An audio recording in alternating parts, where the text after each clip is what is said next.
I'm sorry you got all tangled up in the rope. Well, I am rather helpless. If a man were to try and kiss me now, I couldn't resist. You couldn't? No, I'd be at his mercy. Don't worry about that. Ain't no man gonna kiss you while I'm here. Jethro, you are like a magnificent skyscraper with an uncompleted penthouse. Thank you. Oh, that reminds me, Dr. Twombly is most anxious to see you again. Well, I'm anxious to see him, too. He never did give me my certificate of health for school. Well, Dr. Twombly is not an internist or diagnostician. He works in the field of psychiatry. Well, as soon as he gets done working in that field and gets back to his office, I sure would like to see him. Well, I'm at his office now, but what I want to explain is... I better hustle down there right now. Miss Potts says without I have a doctor's certificate, I can't graduate into the 6th grade.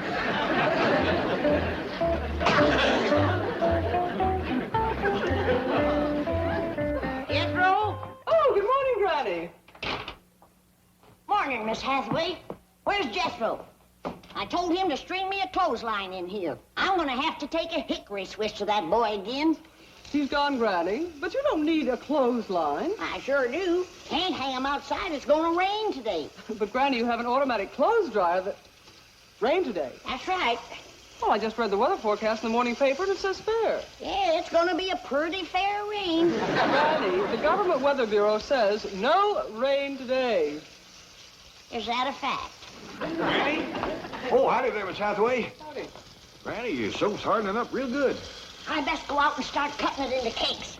It's gonna rain today. Miss Clampett, perhaps you can ease Granny's mind about this rain. Oh, that don't vex Granny none. She likes rain. Besides, it don't rain enough out here. It's not going to rain today. Who says it ain't? Well, the U.S. Weather Bureau. Who's he? If I had to narrow it down to one he, I guess I would have to say chief meteorologist. Yeah, them Indians is pretty good at reading rain signs, but I'll go along with Granny. The United States Weather Bureau does not depend upon rain signs. It is a vast complex of highly skilled meteorologists working with the latest scientific equipment. They send balloons tens of thousands of feet into the air to measure wind velocity, barometric pressure, moisture content, and temperature. Their radar network scans the weather all over the continent. Their weather satellites are out in space circling the globe. Now, what does Granny have to compare with this in making a weather forecast? Twinges. Them little stabbing pains in her bones. I know what twinges are, but they can hardly be considered dependable weather prophets. I reckon they're as good as balloons. Granny's got other ways of telling when rain's on the way. She studies ants and spiders and listens to the way the owl hoots and other things. I'm afraid superstitions and omens cannot compete with knowledge and experience. Well, I'm glad you're coming around to our way of thinking. Where's Jethro? Granny's gonna want him to tote that soap in before it rains. He's gone to Dr. Twombly's office. Good. He's gonna need that health certificate at school. I've got to have it before I can graduate to 5th grade. You're in the 5th grade?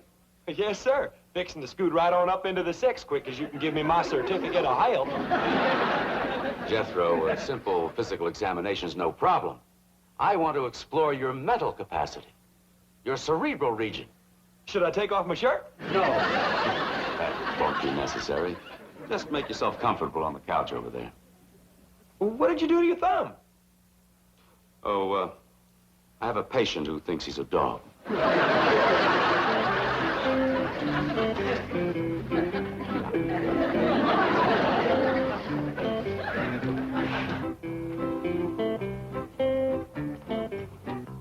I hope this examination won't take too long. I got to get to school before it rains. Oh, you don't have to worry about that, Jethro. It isn't going to rain.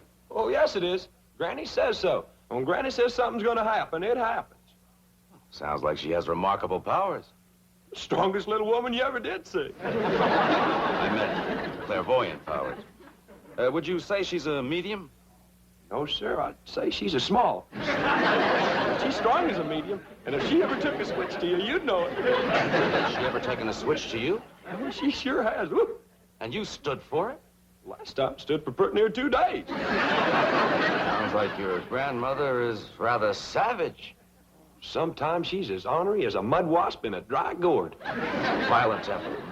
I'll say. You're afraid of her. Oh, yes, sir. She's vicious. Well, that's a fact. Mean. Darn tootin'. Cruel. Oh, yes, sir. You hate her. Granny? Why, she's the sweetest little woman that ever lived. But you said she whips you. Well, she sure does. How often?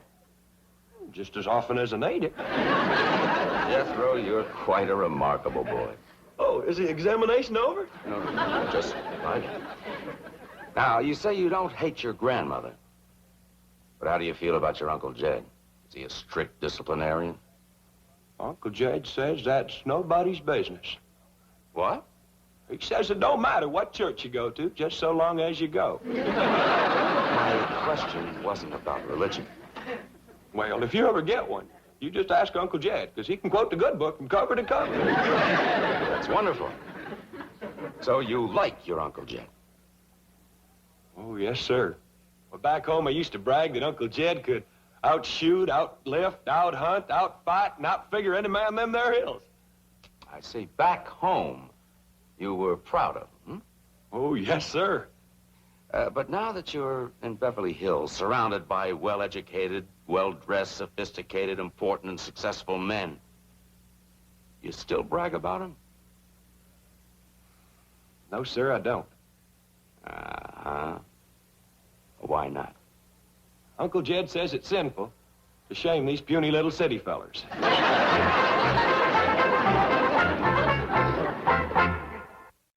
Miss Hathaway, how well do you know that there Dr. Twombly? Well, I'm not a patient of his, but he has a very big reputation. I think I know how he got it. What do you mean? I wasn't in his office for 2 minutes, and he tried to lure me to his couch. Well, he does that with everybody. He's a psychiatrist. Yeah, he admitted that to me, and I told him he ought to try to get himself cured. Psychiatry is what he practices. Well, he ain't gonna practice on Pearl. Now then, Jethro, as I've already explained, sometimes we have hostilities and aggressions which are so deeply hidden from our conscious mind that they reveal themselves only in our dreams. Now, please, try again to recall for me a few of your dreams.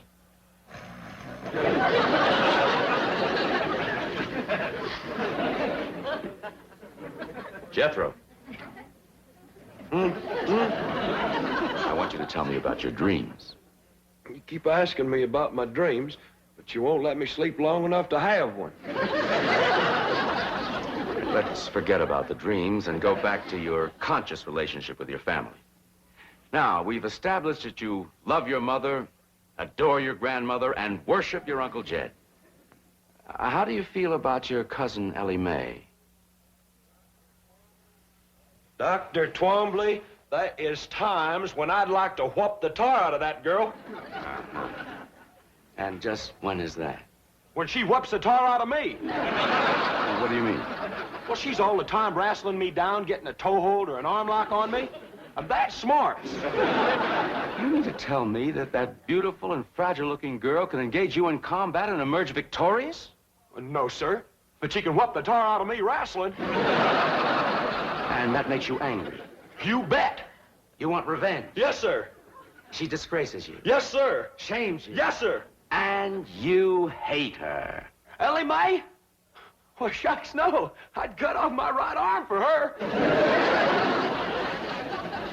Jethro, don't you hate anybody?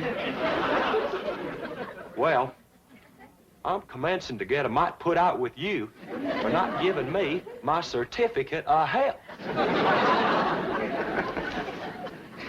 All right, Jethro. You take this note to Dr. Wilson across the hall, and he'll give you your certificate for school. Thank you.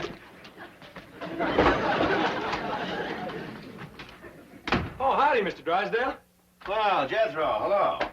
You going in to see Dr. Twombly? Briefly, yes. Do you hate your mother? No. Well, don't tell the doctor. Seems to disappoint him something awful.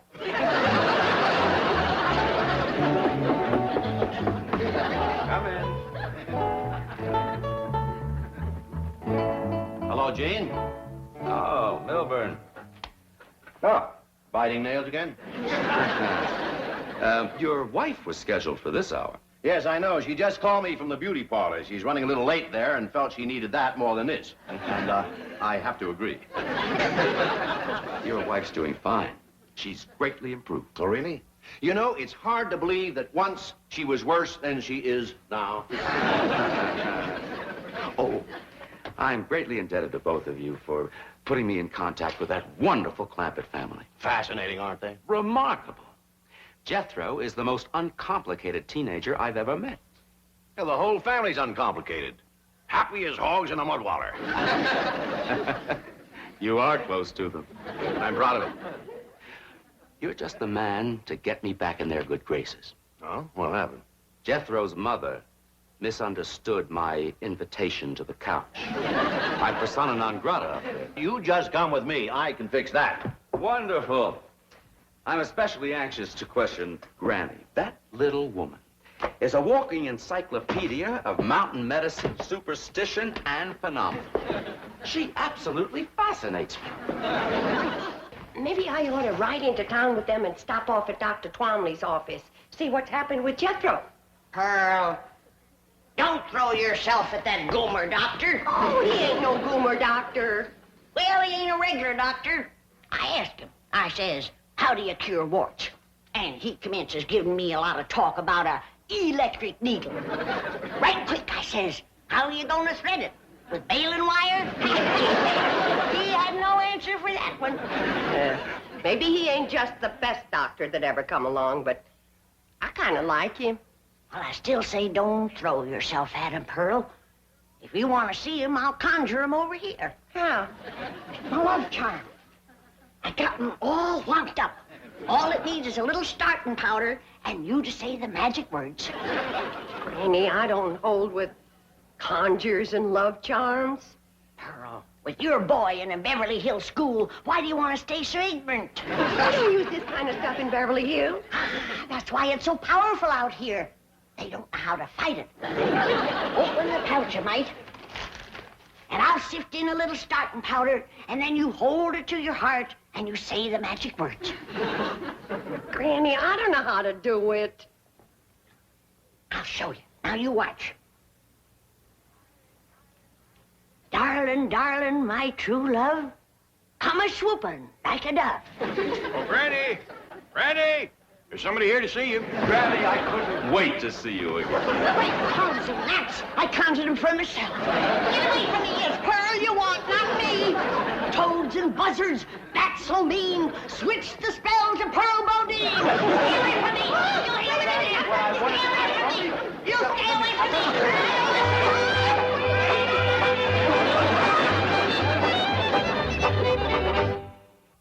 But, Mr. Clampett, you don't understand. I Just calm down, Dr. Twombly. Over here and sit on the sofa while you get a grip on yourself. Well, I'll be getting back to the bank, Gene. I see you're in good hands. No, Milburn, wait. What's going on? Explain it to me. He explained the behavior of these uncomplicated people to Beverly Hills' leading psychiatrist. No, Milburn, wait. Sorry. I want to pick up my wife at the beauty shop before the rain. Rain? What rain? The forecast says clear. You'll learn. So long, scientist. Mr. Clampett, I am perfectly all right. All I want to do is see Granny. I know that, but you gotta control the urge so she can break the spell. What spell? The one she throwed on you by accident. I'd like to talk to her about it. You would, but just simmer down a little first. I told you that love charm would work twice as powerful on these Beverly Hills men. I can't believe it. I just can't believe it. I tried to switch it over to you, but it had too strong a hold on him. I'll have to break the spell now with my letting go powder, and then start all over for you. Now, understand me, I don't blame you for the way you feel. Ain't no finer women growed in the whole world than in the hills back home. Now, you take my cousin Pearl.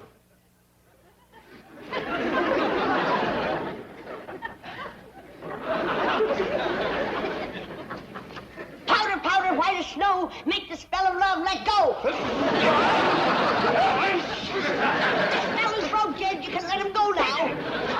Oh, Granny, wait, what did you do to me? Come back. I want to talk to you. Granny, please. Granny, looks like the spell ain't broken. Never seen a man held so tight in the grip of love. You gotta remember, this feller's a psychiatrist to start with.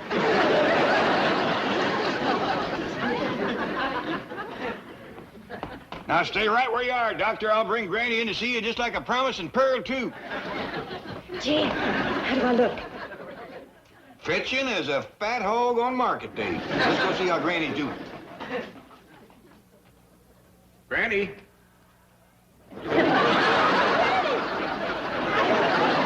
Doggy, you'd scare away vultures. I do appreciate this, Granny. Me too. Come on. I'm glad to get shit of the rascal. Why, they must be 30, 40 years difference in our ages. At least. I'm not about to get mixed up in one of them May and December courtships. Here they are. Bonjour, Monsieur Doctor.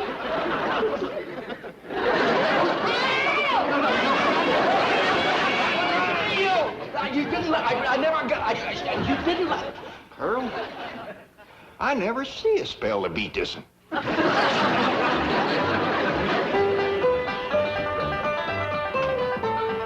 got him settled down. I think I found his weak spot, Pearl. What's that? He's mighty fond of music. Come on in, yodel for him. Jed, I just can't bust out yodeling for no reason. Well, don't worry. I'll lead you into it real natural. Well, I just hope it helps to get his mind off Granny. Me too, Pearl. I'm getting awful tired of that young feller chasing me. Why, there must be 20 years difference in our ages. At least. Come on, Pearl. By dingy's daisy, it was your love charm that got him started. But maybe it's your own charm that keeps him going. Oh, say, Dr. Twombly, did I ever tell you about my cousin Pearl here being an extra fine cook and housekeeper? Yes, you did. Did I tell you about her dressmaking? Yes. Sock darning and shirt mending? Yes. Well, speaking of yodeling, at least, Pearl.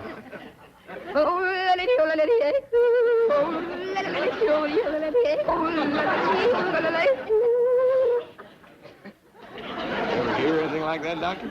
Never. You got any requests? Yes, I'd like to see Granny. Tuck away, it's gonna start to rain. Granny, the paper says that... Scoop when I tell you.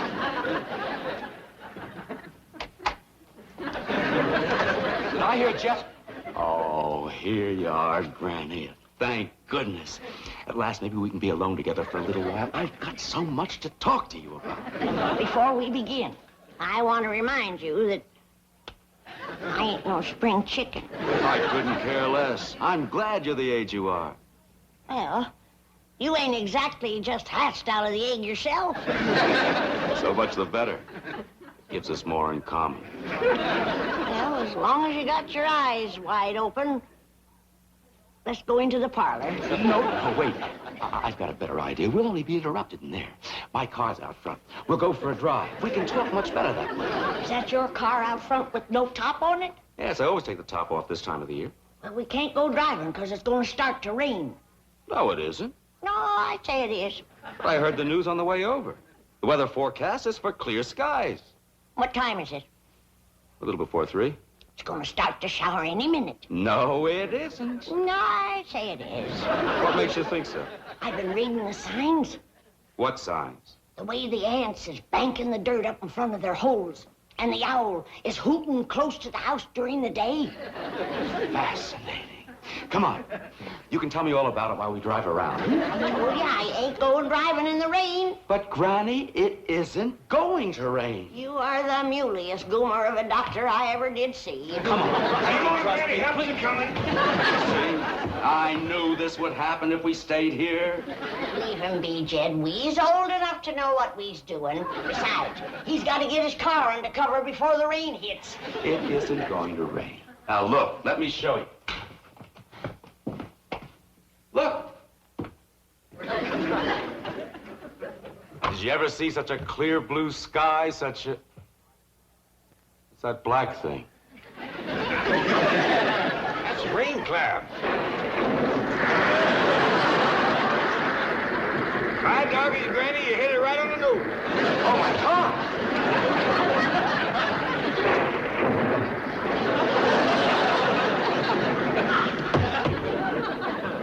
That poor fella's gonna get soaked, but I reckon a cold shower won't hurt him none.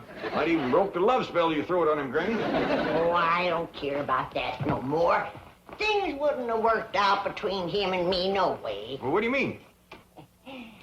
He's too old and set in his ways.